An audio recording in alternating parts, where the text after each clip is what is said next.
आवाज आ रही है? हाँ सर।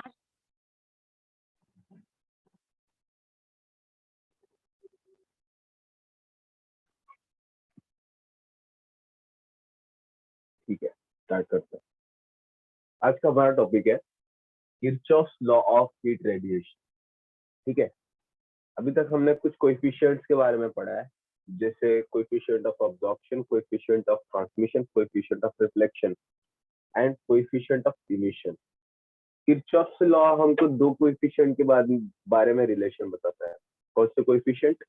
सबसे पहला कोएफिशिएंट है coefficient of absorption and second coefficient है coefficient of emission.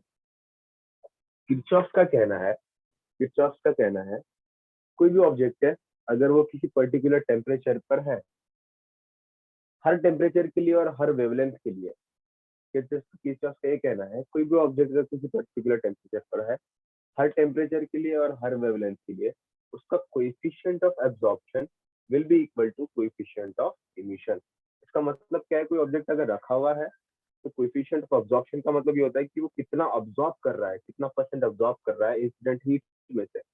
Coefficient of absorption जितना रहेगा उतना ही उसका कोएफिशिएंट ऑफ इमिशन रहेगा। बहुत सिंपल सी बात किरचॉफ ने बोली है और बहुत काम की बात बोली है। कोई भी ऑब्जेक्ट है उसका कोएफिशिएंट ऑफ इमिशन और कोएफिशिएंट ऑफ अब्जॉर्प्शन सेम रहेगा।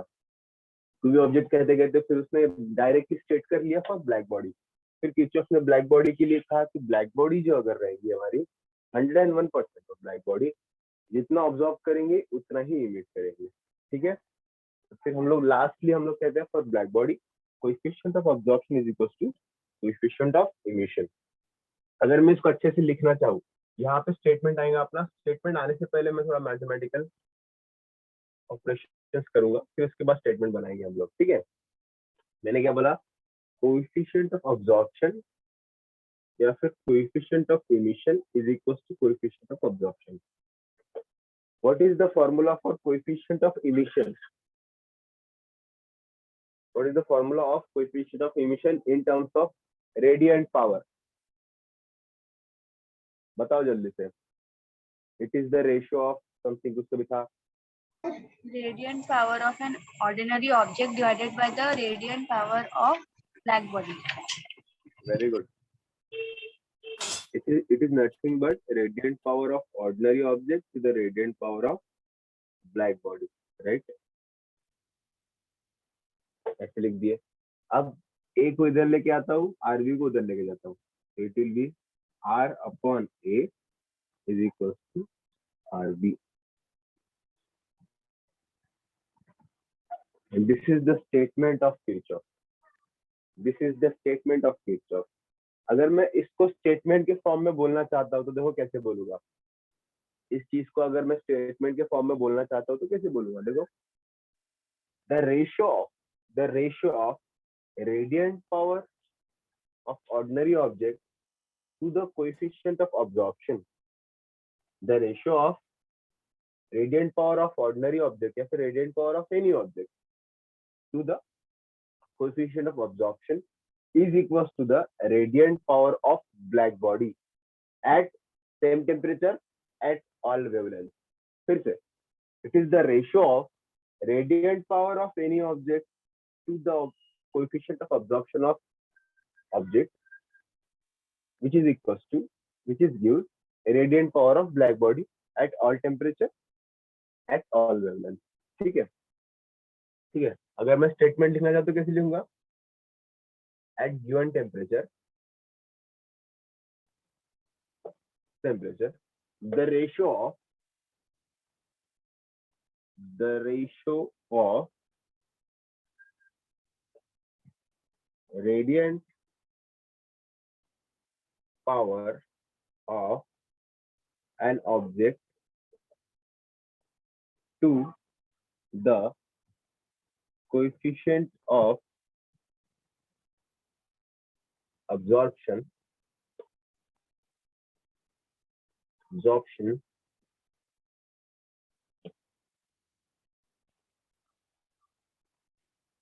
is equal to the radiant power of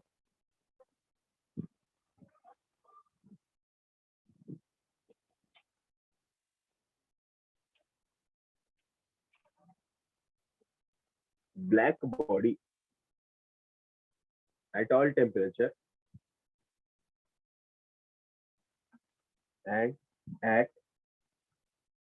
and for all wavelength. अब वेवलेंथ का क्या चक्कर है मैं आपको थोड़ी देर बाद बताऊंगा, बस समझ लो, ठीक है। ये स्टेटमेंट लिख लो, इसको हम लोग प्रूफ करेंगे अभी थोड़ी देर बाद, लिख लो।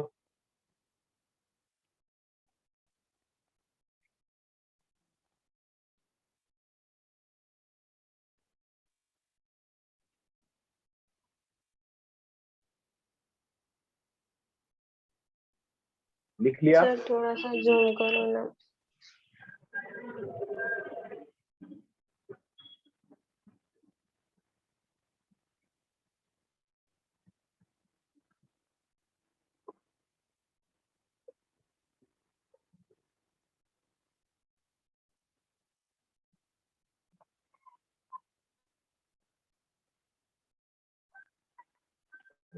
एक मिनट आप रुको।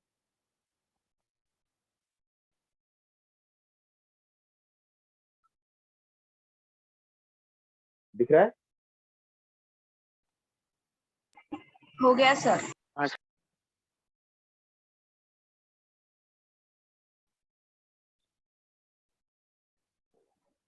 हो गया सर। रुको सर। तो कैमरा एडजस्ट करना, तो थोड़ा हिल गया कैमरा।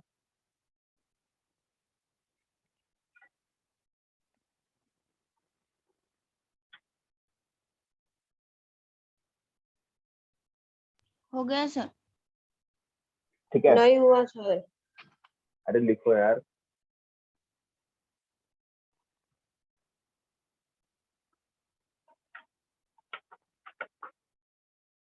मैं जब एक्सप्लेन करते हो तो तब तो थोड़ा लिख लिया करो।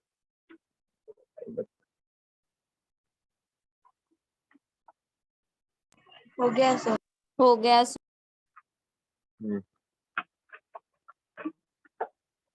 इसका और एक स्टेटमेंट बनता है, मैं लिखता हूँ। तो मैंने क्या किया, इस इक्वेशन के ऊपर से एक स्टेटमेंट बनाया मैंने, है ना, जो कि किरचॉफ ने दिया था। इस इक्वेशन पे एक स्टेटमेंट बनाता हूँ, देखो।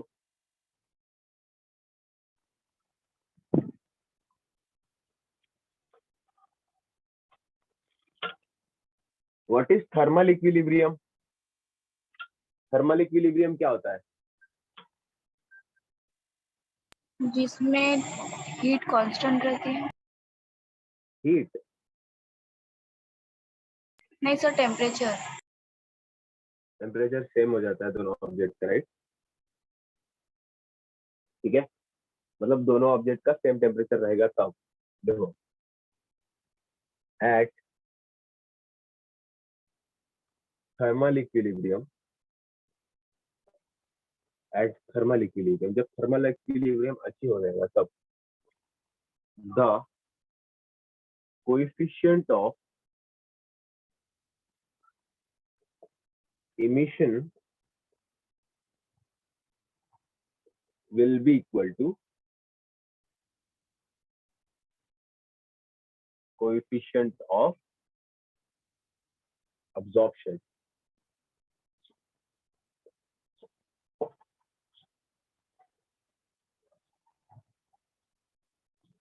for all wavelength।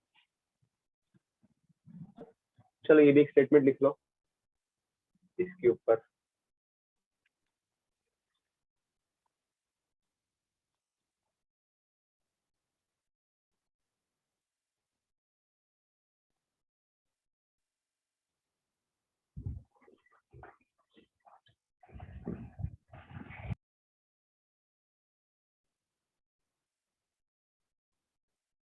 हो गया सर।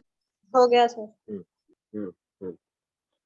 ठीक है, अब इसको प्रूफ करेंगे हम लोग, इसको प्रूफ करेंगे।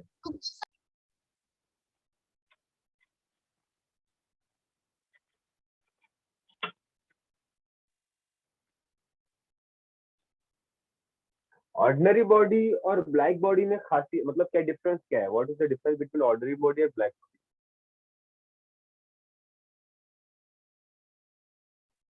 क्या डिफरेंस हो सकता है ऑर्डिनरी बॉडी और ब्लैक बॉडी? मेन डिफरेंस तो यही है कि जितना इंसिडेंट रेडिएशन गिरता है, ऑर्डिनरी बॉडी जो है उसका coefficient of absorption times heat absorb करती है, राइट? और ब्लैक बॉडी क्या करेगी, जितना रेडिएशन गिरेगा 101% सारा का सारा पूरा अब्जॉर्ब कर लेगी। इमिशन के केस में भी वैसा ही है, जितना अब्जॉर्ब किया उतना पूरा का पूरा इमिट कर देंगी ब्लैक बॉडी। ठीक है, हम लोग क्या करते हैं, एक चेम्बर लेंगे, आइसोलेटेड चेम्बर।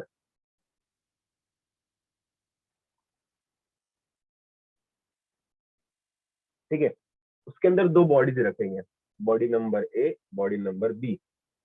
ये है ए, ये है बी। ठीक है, जो बॉडी नंबर ए है ना, ये हमारी ऑर्डिनरी बॉडी है।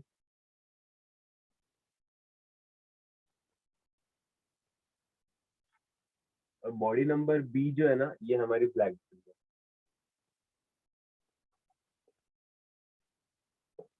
ठीक है,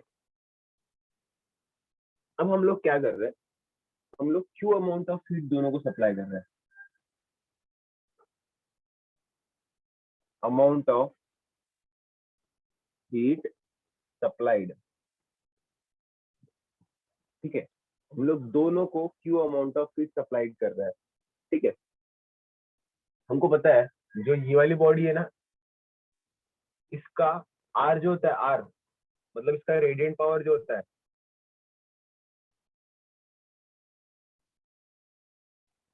वो आर होता है, राइट? और सिमिलरली ब्लैक बॉडी के लिए रेडिएंट पावर क्या होगा, आरबी। आरबी। आरबी। ठीक है, ऑर्डिनरी बॉडी के लिए जो ए होता है ना, coefficient of A, coefficient of absorption A, वो हमेशा लेस देन 1 रहेगा, राइट? है ना? एंड ब्लैक बॉडी के लिए जो ए होता है, ए कोएफिशिएंट ऑफ अब्जॉर्प्शन हमेशा 1 रहता है, right?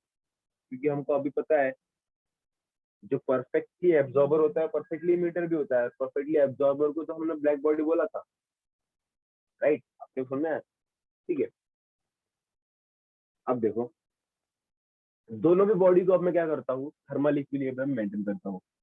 Both body maintain at same temperature. दोनों भी सेम टेम्परेचर पे मैंने मेंटेन कर दिया दोनों बॉडी को। क्यों किया? क्योंकि देखो क्या होता है, अलग अलग टेम्परेचर पे बॉडी अलग अलग रेडिएशन इमिट करती है, हमको कंपेयर करना है तो दोनों को सेम टेम्परेचर पे ही रखते हैं।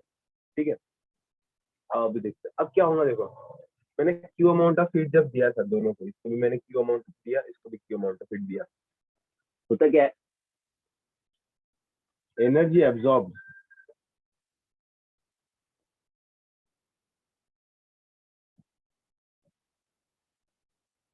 बाय बॉडी ए, कितना अमाउंट ऑफ एनर्जी एब्जॉर्ब करेगा, 8 इंटू क्यू टाइम्स, राइट? है ना, ए इंटू क्यू टाइम्स,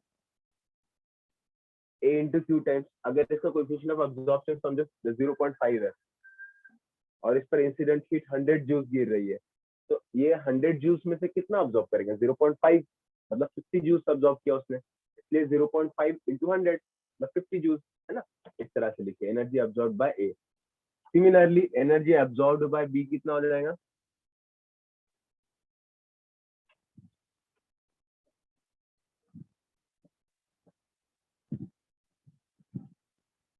बी कितना हो जाएगा, कैपिटल क्यू, राइट? मतलब जितना अमाउंट ऑफ हीट दूंगा, क्योंकि बी तो ब्लैक बॉडी है ना, जितना अमाउंट ऑफ हीट दूंगा उतना वो अब्जॉर्ब कर लेंगे, right? Q amount of heat दिया। अब होता क्या है होता क्या है, दोनों भी सेम टेम्परेचर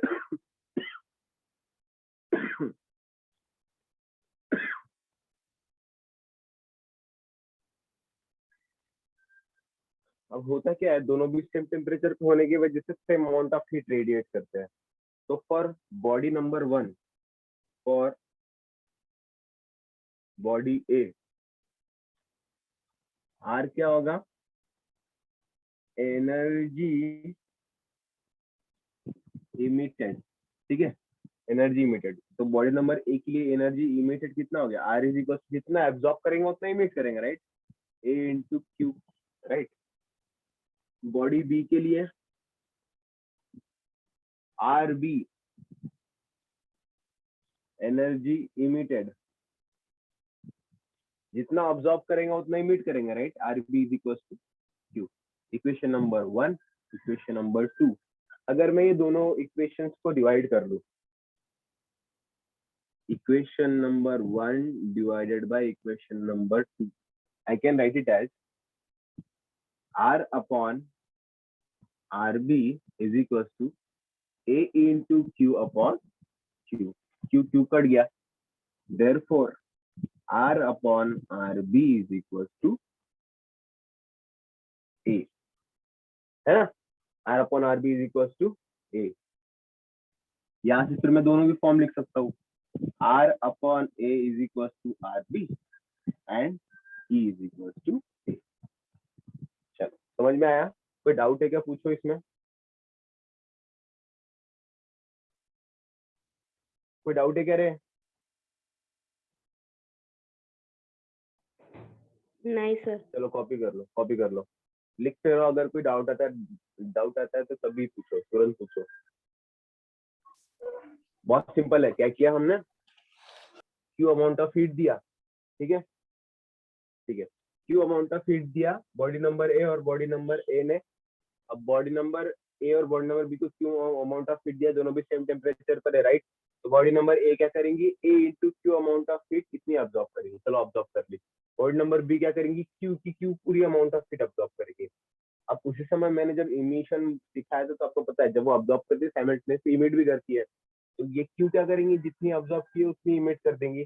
अब इमिट करने के पावर को रेडिएंट पावर बोलते हैं हम लोग, इससे RB is equal to Q हो गया। सिमिलरली जितना इसने ऑब्जॉर्व किया उतना इमिट कर देंगे, और इसकी इमिट होने के पावर को हम आर बोलते हैं, क्या ऑर्डिनरी बॉडी है। दोनों को डिवाइड कर दिया, रिलेशन मिल गया।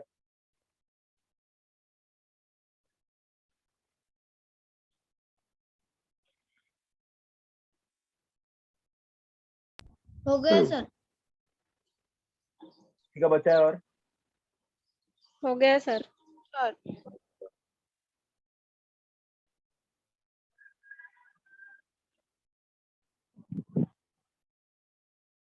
मिटाऊ? नहीं सर। हाँ।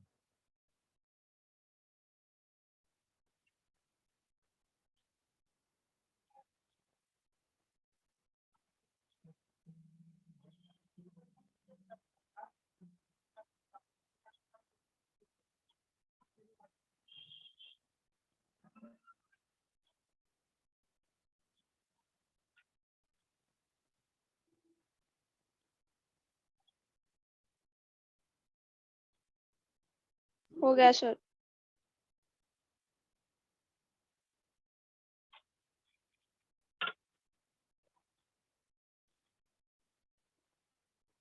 तो किरचॉफ लॉ हमसे क्या कहता है, किरचॉफ लॉ हमसे ये कहता है जब कोई ब्लैक बॉडी रहेगी 100% वो जितना अब्जॉर्ब करेंगी उतना ही वो इमिट करेंगी।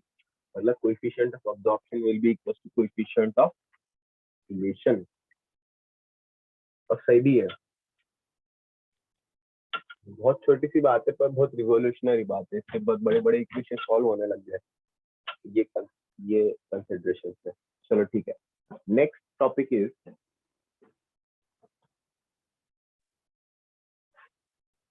Spectral distribution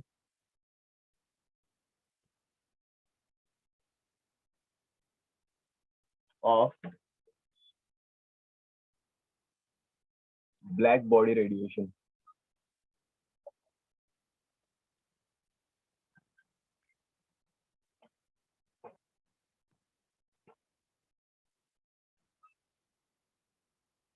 black body radiation का स्पेक्ट्रल डिस्ट्रीब्यूशन।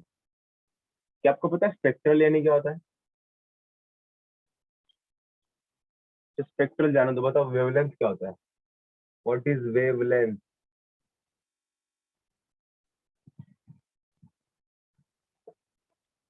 पता होगा तो हाँ बोलो, नहीं पता होगा तो ना बोलो। वेवलेंथ किसको पता है, किसी को पता है?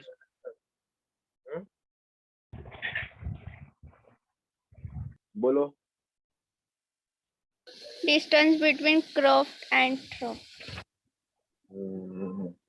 और कुछ? Energy distribution. नहीं। हाँ हाँ Yes, sir. सही बात है, वेवलेंथ मतलब एक तरह की एनर्जी डिस्ट्रीब्यूशन ही है, डिस्ट्रीब्यूशन तो नहीं है, ये टॉपिक देख के बोला क्या एनर्जी डिस्ट्रीब्यूशन है। चलो ठीक है, वेवलेंथ उसको लैम्बडा से डिनोट करते हैं। वेरी गुड, लैम्बडा से डिनोट करते हैं। और कुछ पता है वेवलेंथ के बारे में? दो क्रस्ट के बीच में का डिस्टेंस। तो क्रस्ट के बीच देखो, आ जाओ देखो, सही बात है, सब सही है, जिन्होंने भी जो बोले सब बात सही है। आ जाओ देखते वेवलेंथ यानी क्या होता है। देखो वेव, सबसे पहले हमको समझ में आना चाहिए वेव क्या होता है। वेव क्या होता है? Wave is nothing but the disturbance propagated from one medium one region to another region, है ना। कंसिडर करो ये पानी है, पानी के अंदर मैंने पत्थर डाला, पत्थर की वजह से वेव प्रोपोगेट हो रही है, देखो देखो देखो आ रही है वेव, है ना। तो क्या हुआ, मैंने जो एनर्जी यहाँ पर जो दी थी, वो एनर्जी थोड़ी देर समय बाद यहाँ से यहाँ प्रोपोगेट होकर चली गई, है ना। एनर्जी अलग अलग तरह से प्रोपोगेट होती है ना, अलग अलग तरह से प्रोपोगेट होती है। मैं बात कर रहा हूँ ना, मैं जो बात कर रहा हूँ वो साउंड एनर्जी है, राइट, साउंड। तो मैं जो बात कर रहा हूँ वो in the form of compression rarefaction, compression rarefaction, compression rarefaction, इस तरह से जा रही है। ये भी एक तरह की वेव ही है, ये भी एक तरह की वेव ही है, ठीक है। वेव दो तरह की रहती है, ट्रांसवर्स वेव और लॉन्जिट्यूडनल वेव, ट्रांसवर्स वेव और लॉन्जिट्यूडनल वेव, राइट। अब जो हम वेव देखने वाले हैं, हमारे जो वेव्स है ना, हम लाइट वेव्स देखने वाले हैं, और लाइट वेव्स होते हैं ट्रांसवर्स वेव, और ट्रांसवर्स वेव किस तरह से होती है, देखो इस तरह से, इस साइनोसॉइडल वेव की तरह, ठीक है, ट्रांसवर्स वेव। अब ये वेव को हमको, अब ये वेव की हमको स्टडी करनी है, ये वेव के बारे में जानकारी हासिल करना है, भाई वेव है क्या, ठीक है। अब वेव ने कितना डिस्टेंस ट्रैवल किया ये हमको पता करना है, तो कैसे स्टडी करेंगे हम उस चीज को?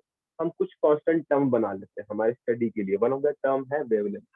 हम लोग क्या करते हैं, वेव ऐसे ऐसे जा रही है ना, तो देखो बार बार रिपीट होने वाला टर्म देखो क्या है, यहाँ से लेके यहाँ तक ये एक टर्म रिपीट हुआ, उसके बाद फिर से यहाँ से लेके यहाँ तक सेम प्रोफाइल देखो रिपीट हो रहा है, फिर थोड़े समय बाद सेम प्रोफाइल रिपीट होगा।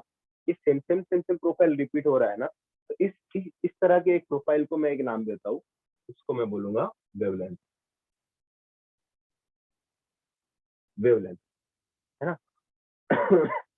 Wavelength is nothing but the length, ठीक है, लेंथ। हम उसको डिफाइन कैसे करें, उसको डिफाइन कैसे करें? तो आप में से किसी ने कहा it is the distance between one crust and one trough, ठीक है। मतलब एक क्रस्ट और एक ट्रफ मिल जाए तो वेवलेंथ हो जाती है। ये है बेसिक डेफिनेशन, मतलब ये हमको समझने के लिए काफी आसान पड़ता है। एक ट्रफ और एक ट्रफ ले, एक क्रस्ट और एक ट्रफ ले लो, दोनों को मिला दो, बन गया एक वेवलेंथ, ठीक है, एक वेवलेंथ हो गई हमारी। ये समझने के लिए आसान है, लेकिन इसकी एक्चुअल डेफिनेशन ये है, वो हम लोग बाद में जब वेव ऑप्टिक्स, वेव मैकेनिक्स जब हम लोग पढ़ेंगे तब समझ में आएंगे डेफिनेशन का मतलब। पर मैं आपको बताता हूँ, डेफिनेशन ये है, wavelength is nothing but the distance between the 2 points which are at the same state of vibration. It is the distance between the 2 points which are at the same state of vibration. मतलब ये वाला एक point है ना, ये वाला एक point और ये वाला पॉइंट है ना, इस पॉइंट के बाद तुरंत हमको ये वाला ही पॉइंट मिला जिसका स्टेट ऑफ वाइब्रेशन सेम है। स्टेट ऑफ वाइब्रेशन क्या होता है वो हमको आगे जाके वाइब्रेशन पढ़ेंगे तब पता चलेगा। तो इतना समझ लो, it is the distance between the 2 point which are at the same state of vibration. और समझने के लिए और एक डेफिनेशन कौन सी है, one crust and one trough forms a wave, ठीक है। हम लोग क्या लिखेंगे वेवलेंथ? सबसे पहली डेफिनेशन जो है, distance between 2 points which are at same state of vibration.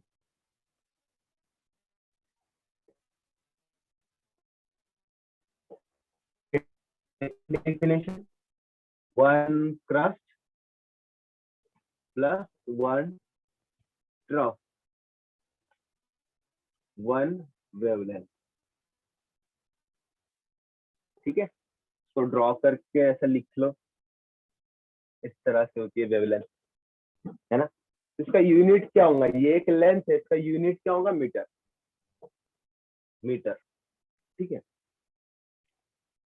अब देखो स्पेक्ट्रल डिस्ट्रीब्यूशन का मतलब क्या है, जो रेडिएशन है, रेडिएशन लाइट भी एक तरह की रेडिएशन, राइट, उसके वेवलेंथ का डिस्ट्रीब्यूशन, जितने भी लाइट हमको जितने भी रेडिएशन आते हैं, सारे रेडिएशन को जमा करो, सबके वेवलेंथ एक साथ ले लो और उसको एक स्केल पे में एक स्केल पर क्या बोलते हैं इसको, अरेंज करो, उस डिस्ट्रीब्यूशन को ही बोलते हैं स्पेक्ट्रल डिस्ट्रीब्यूशन, ठीक है। सबसे पहले मैं आपको लाइट का डिस्ट्रीब्यूशन बताऊंगा, लाइट का डिस्ट्रीब्यूशन किस तरह से किया है, उसके बाद फिर ब्लैक बॉडी का बताऊंगा, ठीक है।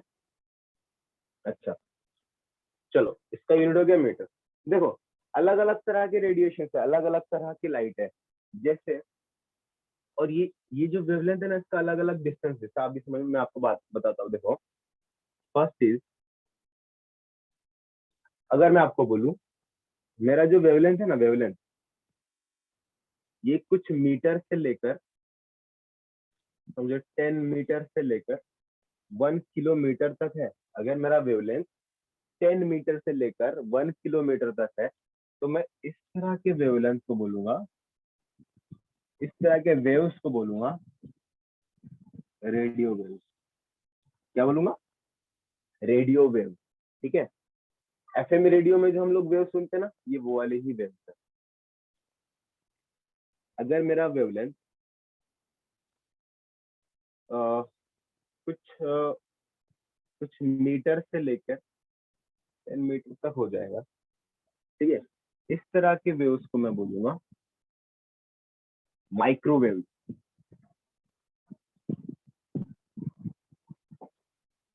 अगर मेरा वेवलेंथ कुछ सेंटीमीटर से लेकर मीटर तक हो जाएगा, इसको मैं बोलूंगा, या फिर हो सकता है ये सेंटीमीटर हो, सेंटीमीटर से लेकर ये मेरा कुछ 0.1 सेंटीमीटर से लेकर मीटर तक कंसिडर करते हैं, या फिर 10 सेंटीमीटर तक कंसिडर करते हैं। इस तरह के अगर मेरे वेव्स रहेंगे, मैं इसको बोलूंगा इंफ्रारेड, इंफ्रारेड वेव,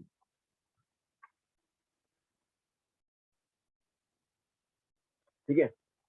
अब अगर मेरे वेव्स 400 नैनोमीटर से लेकर 400 नैनोमीटर से लेकर 700 नैनोमीटर तक रहेगी, तो 0.1 सेंटीमीटर की जगह मैं इसको 1000 नैनोमीटर लिख देता हूँ और इसको 1 सेंटीमीटर तक लिख देता हूँ, ठीक है। ओके, तो अगर मेरा 400 नैनोमीटर से लेकर 700 नैनोमीटर तक है, तो ये इस तरह के वेव्स को बोलूंगा विबजॉर। व्हाट इज विबजॉर, क्या आपको विबजॉर क्या होता है पता है? Spectrum of seven colour. Rainbow colour. Visible light का रेंज है ना, विजिबल लाइट का नाम है ना, स्पेक्ट्रम ऑफ 7 कलर। हाँ, violet, indigo, blue, green, yellow, orange, red, है ना। तो उसका वेवलेंथ कहाँ से कहाँ तक आता है, 400 से लेके 700 नैनोमीटर तक, ठीक है। इसको विजिबल रेंज भी बोलेंगे, विजिबल रीजियन बोलते, विजिबल रेंज बोलेंगे हम लोग, ठीक है। उसके बाद आता है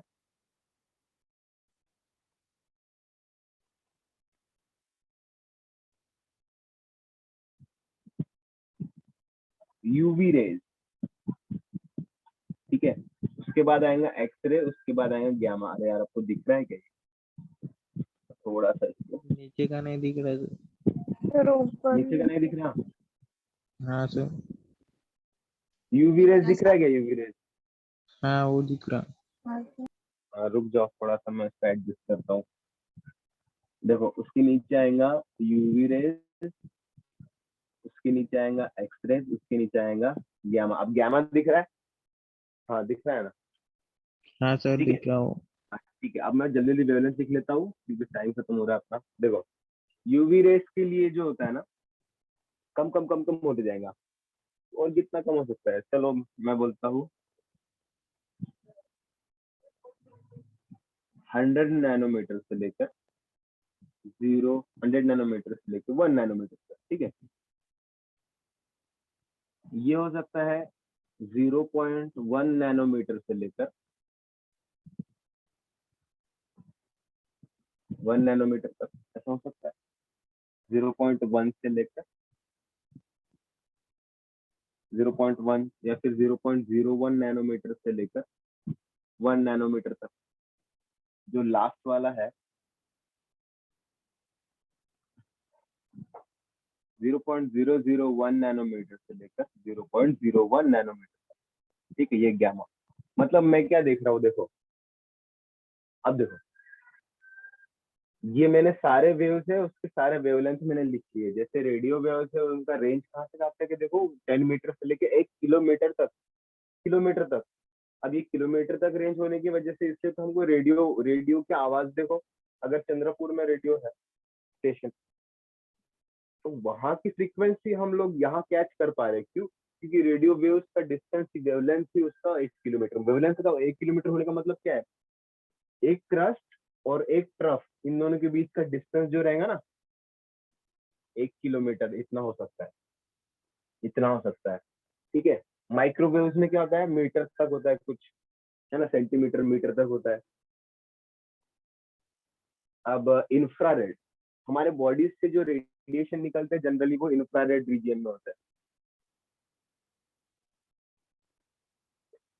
हमारे बॉडी से जो रेडिएशन निकलता है जनरली वो इंफ्रारेड रीजन से होता है, और उनका रेंज क्या होता है देखो 1000 नैनोमीटर से लेके 1 सेंटीमीटर, 1 सेंटीमीटर यहाँ तक, और बहुत बहुत छोटा हो नैनोमीटर। नैनो मतलब 10 to the power of minus कितना, 9 10 टू द पावर ऑफ -9। हाँ, तो इतना छोटा। और जो विजिबल लाइट होती है सन से आने वाली व्हाइट लाइट, विजिबल लाइट, उसका रेंज होता है 400 नैनोमीटर से लेकर 700 नैनोमीटर, ठीक है। अब ये सारी चीजों का अगर मैं एक स्ट्रेट लाइन पर ड्रॉ करूं, तो मुझको स्पेक्ट्रल डिस्ट्रीब्यूशन किस तरह से मिलेगा? देखो सेंटर पे, देखो सेंटर पे क्या है, बीच में टोटल 7 है ना, 7 में से बीच का कौन सा है, विबज्योर। तो मैं यहाँ पे विबज्योर लिख देता हूँ। विबज्योर का रेंज कितना है, 400 नैनोमीटर से लेकर 700 नैनोमीटर। देखो ये आपने फेसबुक में, ये चीज फेसबुक में दी नहीं है, पर इस पर न्यूमेरिकल पूछा है, तो मैं इस वजह से मुझको ये चीज बतानी पड़ती है आपको। तो इस पर न्यूमेरिकल पूछा है, न्यूमेरिकल ये पूछा है कि भाई तुम्हारा वेवलेंथ फाइंड करो। वेवलेंथ फाइंड करने के बाद वेवलेंथ कौन से रीजन में आता है बताओ, आपको रीजन पता होना चाहिए। चलो ठीक है, विबज्योर, ठीक है। अब देखो, अब हम क्या करेंगे, लैम्बडा को ना इस डायरेक्शन में इंक्रीज करते हैं, बढ़ाते जाएंगे बढ़ाते जाएंगे बढ़ाते जाएंगे। मतलब देखो ये विबज्योर यहाँ पे, तो ऊपर बढ़ने वाली वैल्यू यहाँ पर। विबज्योर के बाद नेक्स्ट तुरंत कौन सा आने वाला है, इंफ्रारेड, इंफ्रारेड, ठीक है। इंफ्रारेड के बाद तुरंत कौन सा आएगा, माइक्रोवेव। माइक्रोवेव के बाद सबसे लास्ट में कौन सा आएगा, रेडियो वेव्स, राइट। अब इस डायरेक्शन में देखो ये कम होते जाएगा ना यहाँ से। उसके बाद कौन सा है, यूवी रेज, के बाद एक्स रेज, के बाद गामा रेज, ठीक है। एक्स रेज देखो नैनोमीटर में, मतलब कितना छोटा है एक्स रेज, कितना छोटा है। इसलिए इतना छोटा होने की वजह से भी वो क्या होता है, हमारे हमारे मसल्स के अंदर से भी पेनिट्रेट करके चले जाता है। एक्सरेज का वेवलेंथ इतना छोटा होता है कि वो हमारे मसल्स से भी पेनिट्रेट हो जाता है। इसलिए एक्सरे हम लोग निकालते हैं, अगर कुछ इंजरी होती है, अगर कोई एक्सीडेंट होता है तो एक्सरे निकालते हैं ना, ये वो वाली वेव है, ठीक है। यहाँ से अगर मैं वेवलेंथ ड्रॉ करूँ तो इसकी वेवलेंथ बहुत छोटे छोटे छोटे, फिर थोड़ी बड़ी, फिर थोड़ी बड़ी, फिर बड़ी, और ये बहुत बड़ी, ठीक है। हमारी वेवलेंथ इस तरह से बढ़ती जा रही है। ये है स्पेक्ट्रल डिस्ट्रीब्यूशन ऑफ लाइट, ठीक है। लाइट का स्पेक्ट्रल डिस्ट्रीब्यूशन, अभी तक हमने ब्लैक बॉडी रेडिएशन का स्पेक्ट्रल डिस्ट्रीब्यूशन देखा ही नहीं। देखो ऑब्जर्वेशन क्या है, ये जो विबज्योर है ना, विबज्योर ये विजिबल लाइट है। सारे जो भी हमको कलर्स दिखते हैं उनका वेवलेंथ 400 नैनोमीटर से लेकर 700 नैनोमीटर तक ही होता है, तो इसका वेवलेंथ इतने रेंज में ही होता है। अब अब इसके अलावा दूसरे जो वेव्स है जैसे इंफ्रारेड, माइक्रोवेव, ये हमको आंखों से दिखते नहीं है, ये इनविजिबल होते हैं क्योंकि ये विजिबल रेंज में है ही नहीं, है ना, विजिबल रीजन में है ही नहीं है, ठीक है। अब ये हमको दिखते नहीं है, और ये वेव्स हमसे निकलती है। जैसे अभी हम हमारे बॉडी से जो निकलते हैं रेडिएशन वो जनरली इंफ्रारेड में होते हैं। हमारे बॉडी से जो रेडिएशन निकलते हैं ना वो इंफ्रारेड रीजियन से, इंफ्रारेड वेव्स होते हैं। तो अगर मुझको अगर तो फिर देखो ये रियलिटी शो आते हैं, जैसे फॉर एग्जांपल बिग बॉस आपको पता है? बिग बॉस पता है? बिग हाँ बॉस, सर। हाँ सर। हाँ अच्छा, बिग बॉस। तो उसके अंदर नाइट विजन कैमरे होते हैं, रात में भी दिखते हैं उन लोगों के, मतलब अंधेरा होने के बावजूद हम उनको देख पाते हैं, राइट? वो जो कैमरे होते हैं ना वो इंफ्रारेड कैमरे होते हैं, इंफ्रारेड कैमरे होते हैं। कुछ कुछ गॉगल्स आते हैं, देखो इंफ्रारेड गॉगल्स आते हैं, राइट? इंफ्रारेड गॉगल्स वो करते क्या है, पोलराइज गॉगल्स होते हैं वो क्या करते हैं, इंफ्रारेड वेव्स को इस तरह से पोलराइज करते हैं ताकि हम लोग उनको देख पाए, ठीक है? मतलब वो इंफ्रारेड ही कैच करेगा और हम उनको देख पाते। तो इसीलिए क्या होता है, हमारे बॉडी से निकलने वाले इंफ्रारेड वेव्स, हम अगर वो गॉगल पहनते हैं तो हम वो देख पाते हैं इंफ्रारेड वेव्स, ठीक है? तो इसलिए अंधेरे में भी भले ही अगर कुछ भी इल्यूमिनेशन नहीं रहेगा, फिर भी हम लोग वो इंफ्रारेड गॉगल की वजह से देख पाते हैं। और एक मूवी आई थी, पता है आपको? देखो डार्क नाइट पता है आपको? हाँ सर, वो वाली बैटमैन पता है। बैटमैन वाली, जोकर वाली। हाँ पता हाँ, है। उसमें देखो, उसमें उसने गॉगल पहना था। इसमें हाँ सर। बैटमैन ने गॉगल पहना था, एक इंफ्रारेड गॉगल। आप देखना, कभी देखोगे तो यूट्यूब पे क्लिप भी है उसकी। वो जो पहनता है तो उसको अंधेरे में भी लोग दिखने लग जाते हैं। क्यों? क्योंकि उनमें से आने वाले इंफ्रारेड वेव्स जो कि जनरली हमारे नेकेड आई से हमको दिखता नहीं है, तो हम वो चश्मा जब पहनते हैं तो हमको इंफ्रारेड वेव्स दिखने लग जाती है, ठीक है? तो ये है हमारे बॉडी से निकलने वाली वेव्स, कौन सी है? इंफ्रारेड, ठीक है? जनरली हमको अगर कोई ऑब्जेक्ट दिख रहा है तो वो कौन से वेवलेंथ में लाई करेगा? विबजॉर, विजिबल रेंज में,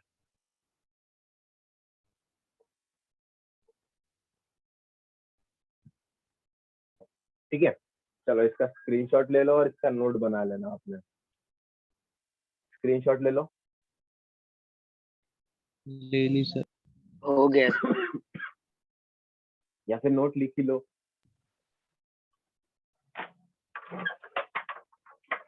हो गया। अब ये हो गया लाइट का स्पेक्ट्रल डिस्ट्रीब्यूशन। अब हम लोग क्या करेंगे, कल ब्लैक बॉडी जो है ना उसका स्पेक्ट्रल डिस्ट्रीब्यूशन देखेंगे, ब्लैक बॉडी का